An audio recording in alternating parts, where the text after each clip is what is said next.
我擦嘞！黑卷尾这个大骗子，可把猫鼬们骗得不轻。一群猫鼬正在专心觅食，突然的几声鸟叫，顿时让他们警觉起来。原来是黑卷尾发出的警报声。猫鼬们立刻停止工作，抬头望向天空，果然，一只老鹰正飞向这边，显然目标就是他们。猫鼬们快速跑回洞穴，成功躲过了老鹰的猎杀。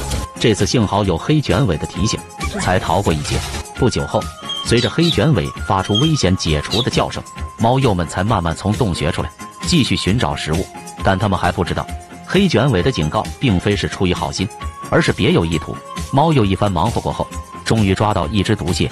这一幕被黑卷尾看在眼里，他再次发出警报，吓得猫鼬赶紧丢下猎物，慌忙朝洞穴跑去。